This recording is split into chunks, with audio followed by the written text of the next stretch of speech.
Welcome to the Real News Network. I'm Megan Sherman here in front of the Baltimore City Juvenile Justice Center. Does Baltimore need a new youth jail? That is what we'll be discussing today in the Real News Town Hall on youth in the criminal justice system. Joining us in presenting this to you is the Baltimore Algebra Project, the Leaders of a Beautiful Struggle, and the American Studies Association. The governor of Maryland has announced that the state has committed to building a $100 million youth detention center to house youth who are charged as adults in Baltimore. Will this make the community safer? Will it rehabilitate young offenders? Should youth be charged as adults at all? Join us as we take up these issues at the Real News Baltimore Town Hall, hosted by Paul J.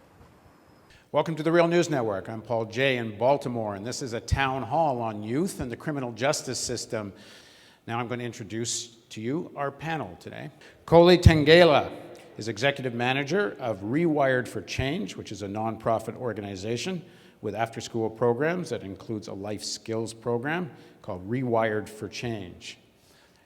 Next is Marilyn Shaw. Marilyn works with the Algebra Project. She also helped us organize this session. Next is Nicole Cheatham. She also works with Algebra Project. She also works with the Urban Debates League in Baltimore and Leaders of a Beautiful Struggle. And Kara Annison works with the Just Kids Partnership. In the report, one of the reports they did was featured in the report, in our report. So I'm going to throw it right to the panelists for sort of each one of you can kind of start with a minute or two, picking up maybe where the video left off. We have to stop fearing one another and stop fearing our children. What kind of society are we when we are afraid of our own children, where you think a 10-year-old needs to be locked away for years, a 15-year-old with no possibility of redemption or healing? What does it say about us adults? What does it say about even young people who may agree with this stance? We have to begin to embrace the dignity of human life and transform it once again. I'm 100% against the incarceration of our young people. The question for me isn't what we do once they committed a crime, but what have we done to prevent them from committing a crime? Have we been in these young people's lives? Are there programs available for these young people to be in? Are there job trainings available? Do these young people need a job? So the question for me is not what do we do once they committed a crime, what are we doing now to make sure that these young people are not committing crime? I am also against the youth jail that is being built. Just fun fact, the guy Greg Hill that was in that video is the father of my child. So this issue is very important to me, like dealing with someone who has been through that experience and hearing those traumatizing stories of how they used to set fires to get more rec time. Something simple as like getting more rec time, more time to, have physical activity that these youth actually care about, that a lot of people don't know that they actually care. And then it's crazy that these youth are incarcerated and they're doing, grassroots movements in jail. Like, that within itself is like kind of inspired me to be part of this movement. We invited someone from the Maryland Department of Public Safety and Correctional Services to come. They said they couldn't come, but they did send us an email. So, for example, they say use of community-based alternatives to detention has increased 30% since 2007. And they don't directly connect this to charging youth as adults, but they're saying there's a success story since 2007, which is that there's now the lowest level of Baltimore juvenile homicides and non-fatal shootings in 30 years. 52% reduction in homicides since 2007 as compared to 2010. So does this not mean that the current policies are effective and the jail is in the context of these other things? Right, so I think that the important thing to remember is that youth charged as adults are going to the Department of Corrections, not to the Department of Juvenile Services. And the Department of Corrections is used to dealing with adults, not kids. And so to say that DJS is making great strides doesn't mean that youth charged as adults are actually getting those services. In 2007, there were 51 homicide victims that were between the ages of 10 and 19. In 2010, there were only 16. Okay, the big jump What happened in 2007 that was so important that brought it down? That was the year Dr. Alonso got hired and started heading up the Baltimore school system. He's done a wonderful job keeping the kids in school, inspired, and involved, so they're not standing on the corner. This is not a Department of Justice thing. This is a school system thing. That is what is keeping these kids alive, keeping them out of the criminal arena. Every study that I've seen shows that jailing young people doesn't make a community safer. So if you look at the evidence, it doesn't say that, but is public opinion still in favor of this, the tougher position? And if that's the case, why? These statistics and things like that aren't presented to the black community, so they don't get to see the big picture of what problems are facing these youth before they get incarcerated, but also the fact that the black community is, like stuck in this mindset that, of the prison industrial complex that, you do something wrong, you go to jail, and you really don't deserve to have rights because you did something wrong. But the thing that I think is really miscommunicated to the black people in these communities is the fact that there are so many opportunities and different pilot programs around the country that we could model so that these youth wouldn't feel, helpless, that they, go out, or like how Greg said, it was myself, him, the boy Twan, the boy Cedric, his 2 sisters, his sister 4 kids, his other sisters 2 kids living in a 2-bedroom apartment. You get what I'm saying? And the fact that, 4 of us out of the 10 of us actually had jobs. So they thought the best route was for them to go out and commit armed robbery. So it's like things like that, the black community miss the backstory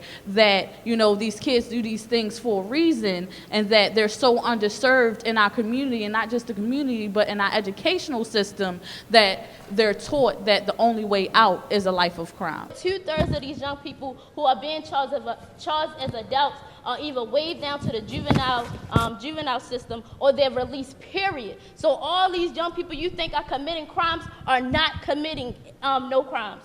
So there's a miscommunication, we're thinking that all these young people are committing all these crimes, and that is not the fact. So we don't need $100 million to construct a prison to put out young people in.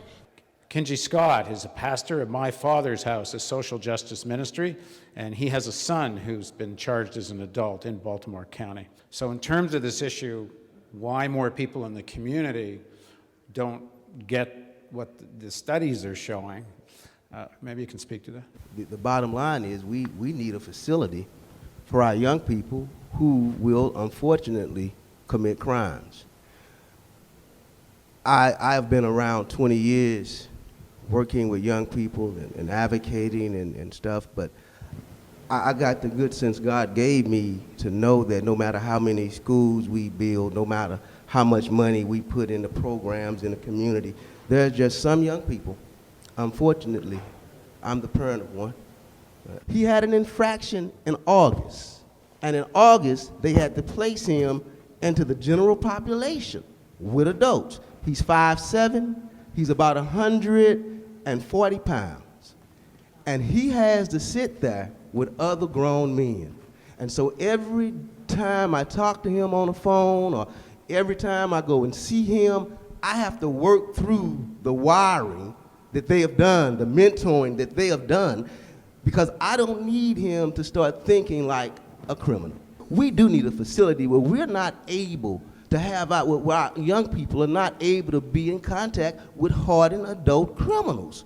We have to. And I understand we want to treat them in the community. That sounds good. But the reality is, when children are incarcerated, they have to go somewhere. And we cannot run the risk of having our children placed with adults. And without this facility as it stands, we have nowhere to place them. We in this state have the ability, in states across the United States, to decide whether or not we want to charge a child as an adult. I think children who commit very violent crimes, at least until they're 21, remain there, and then let it be determined whether these children go on over into the adult system. I believe children can be salvaged. I believe children can be saved. But I also believe that we cannot have our children locked away with adults. You cannot be locked away and thrown away into a situation where you come out a worse human being because of it. And that's what we have to advocate for. We want someone who committed a crime to come out of incarceration, hopefully a better human being with better decision-making skills, not to come out degraded into being more of a predator. We have to go back to our tenet of valuing the common decency and humanity of human beings, and not to get selfishly wrapped up into as long as it doesn't affect me. And that's what's happening. We don't view one another as human beings anymore. We don't feel any connection.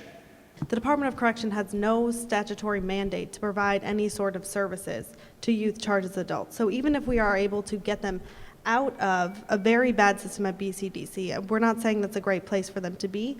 Moving them to another facility run by the same people who have no training isn't going to fix the problem.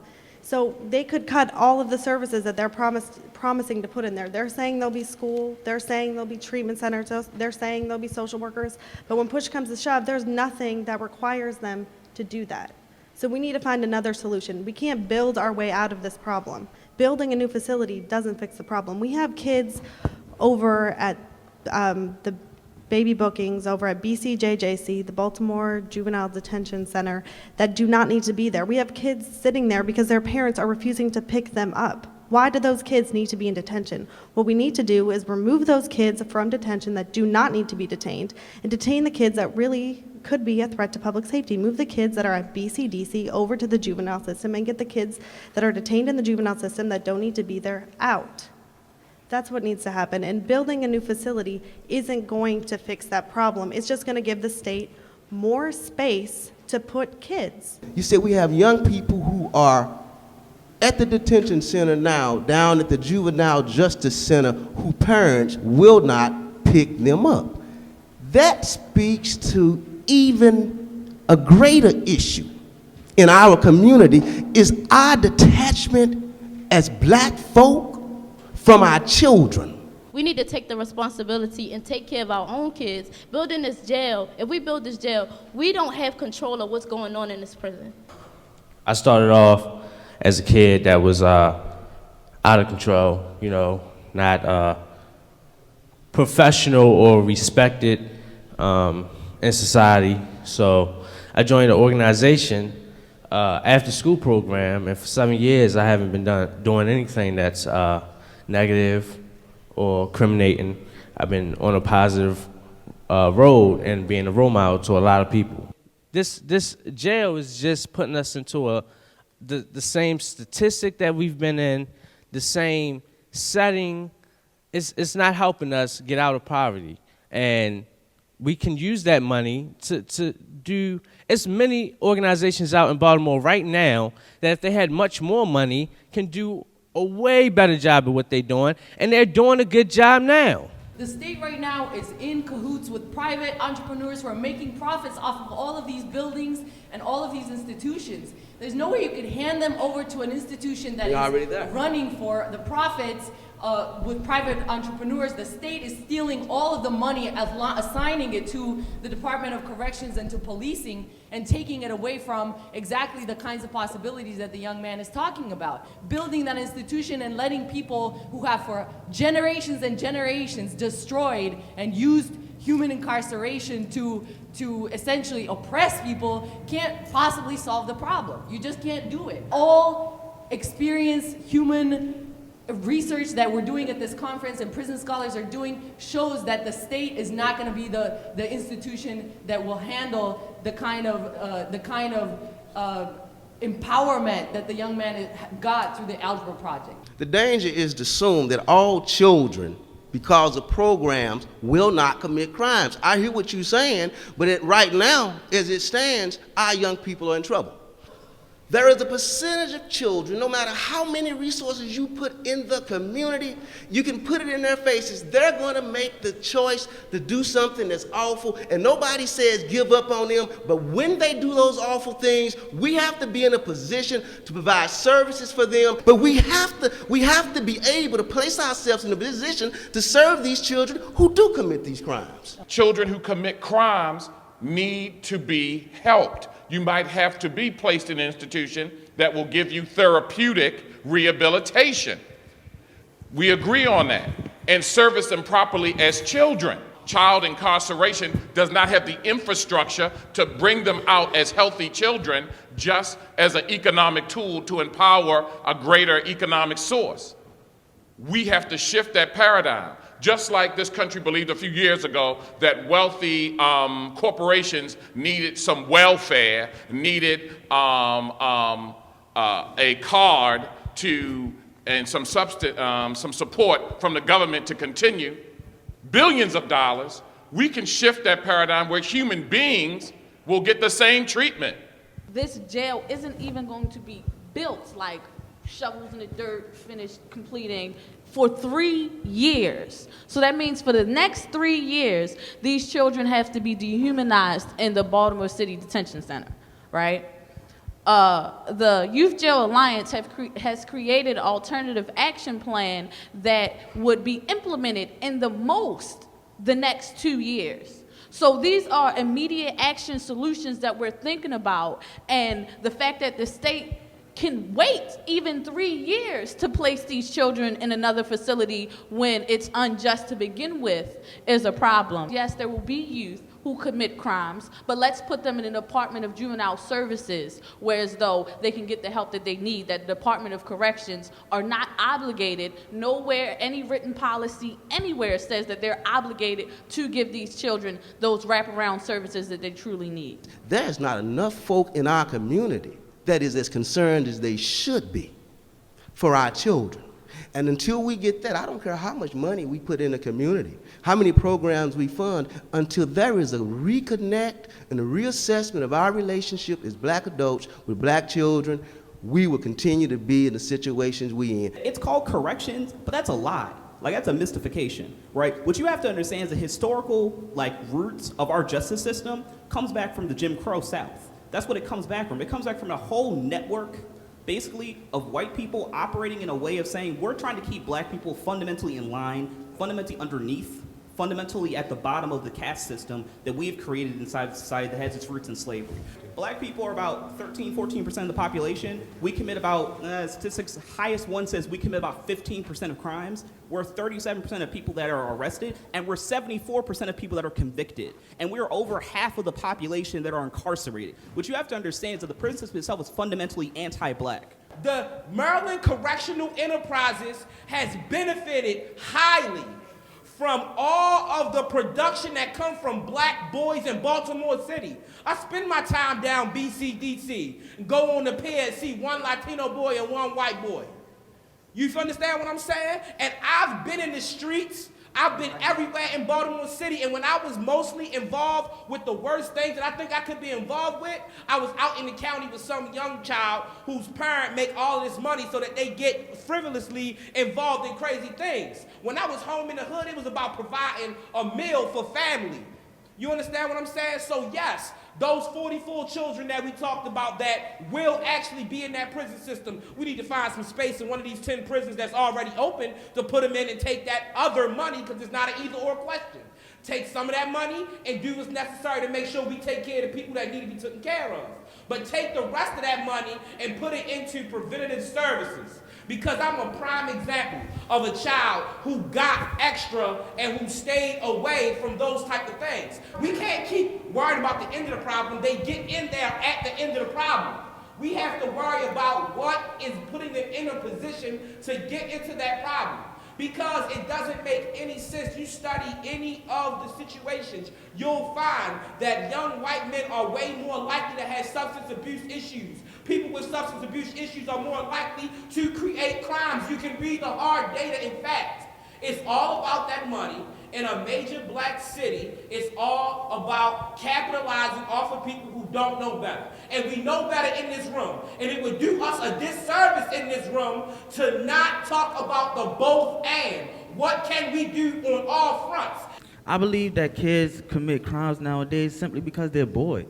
You know, you're putting $100 million into a facility that's going to cause such a major impact on the city, instead of putting that $100 million into positive resources that can keep kids occupied. You know, we have schools that's closed down. If they're not closed down, there are resources such as history books are missing major pages out the history books. They have a lack of teachers. A lot of teachers have been laid off. I grew up as a troubled teen.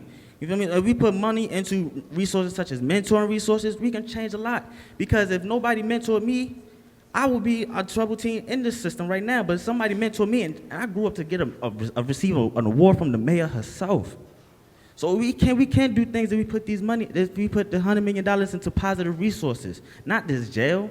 This jail is going to cause future problems. The Youth Jail Alliance is a coalition of 30 organizations that came together and said, hey, we need to stop this jail. Kenji, was, in Annapolis screaming at the governor, with people to stop this jail as well at one point in time. The Alternative Action Plan actually has the capital budget right now that they have the $104 million allocated for. We have a reallocation budget of what we think they should do with this $104 million, which would include vocational services, rehabbing and refurbing our schools, as well as opportunities like Christian spoke about for our youth, and it's actually directly outlined in our Alternative Action Plan. There is a national trend that we're seeing these arrests decrease across the state. Currently, at the Baltimore City Detention Center, there's only 50 kids sitting there that have been charged as adults. The numbers are going down. There's no need for us to build this facility. If there's 50 kids charged as adults, we can find spaces for them at facilities that we currently have. We do not need to spend this money. In about 2009, they generated about $30 million in profit. And this is all from making furniture for schools in the Maryland higher education system to buy. Like Towson University, Coppin, Morgan, all have contracts that they have to buy from Maryland Correctional Enterprises, and they buy desks, chairs, all of those things that inmates are making in the prisons in Maryland. And so what, Leaders of a Beautiful Struggle has been working on and proposing is that, yes, some of that money from the budget, from the operations budget, $104 million, needs to go to starting up some of these services. And they need to be maintained by, or the capital budget, they need to be maintained by that money that is generated from Maryland Correctional Enterprises, right? So from now on, it's not a question of we can't fund it. Because you make enough money paying somebody $2 a day to make a whole desk that you sell for $14,000 to a university who has the money coming, because the kids that do make it to college paying back into the system also, right? So that money should be going back to keep these services, whatever programs it is that we decide are for prevention should be getting funded by the, slave labor that is being capitalized off in the system, because that money just goes back into the general budget. It's nothing done for the rehabilitation services of the inmates. And so just as thinking on programmatically, that's something that we as the Leaders of a Beautiful Struggle think should happen. I came here today because I believe that by the time you arrest a child, it's often too late. We should not be living in a society where we're making 62,000 arrests a year. We should not live in a city where we spend $400 million on policing and $10 million on recreation centers. The $100 million is a drop in the bucket when we're sitting in a building that costs $305 million of our money. This was fully financed by taxpayers, okay? It's costing us $15 million a year in interest, only 10%, which is covered by the Hilton Corporation. And we haven't even begun to pay off the principal, which will cost us $636 million to build a hotel. I started using drugs when I was in 9th grade. I skipped school consistently starting in 7th grade. I had a child at the age of 19. I had personal decisions to make, but there's also a resource. Money is a part of life. And when you're not giving resources to our children, when our neighborhoods are decrepit, when they don't have to go to prison to be dealing with hardened criminals, they're dealing with them every day. And so we have to start thinking about why in a city, in a society, do we incarcerate 2.3 million people in the United States of America? Why do we spend disproportionately more of our money on security apparatus? Because out of fear than on actual preventive services. That's what this should be all about. Nobody here should be attacking this man because he has the same heart and soul that we do. The problem is that we have an entire city that is corrupt. This is a larger issue, and just like what the state does with closing schools, and then next year something new, the next year something after that, is to keep us occupied with small things, even though it has major impacts, and that we do need to fight to keep this jail from being built. And at the same time, we need to understand the larger issue, which dates way back from when the Native Americans were slaughtered by the people who came here, and that the motive behind these prisons, the motive behind this capitalist society we live in, is based on the destruction and the corruption of the masses, and that we need to destroy the system we live in right now and build something new. And we need to get rid of the people who was in power of making these decisions with the billions and trillions of dollars. And that this fight is a part of the larger fight to transform this whole society at large. And a lot of times we fail to understand that and explain that to the person sitting next to us, because we can have a huge march, a huge protest, get arrested, but then we got to build up.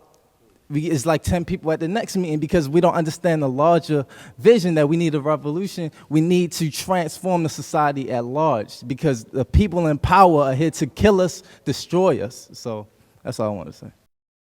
Thanks very much for joining us on our first town hall on youth in the criminal justice system in Baltimore. I'll just leave you with one thought. A Casey Foundation report found that states which lowered juvenile confinement rates the most from 1997 to 2007 saw a greater decline in juvenile violent crime arrests than states which increased incarceration rates over the same period. Thanks for joining us on the Real News Network, and join us for the next town hall from Baltimore.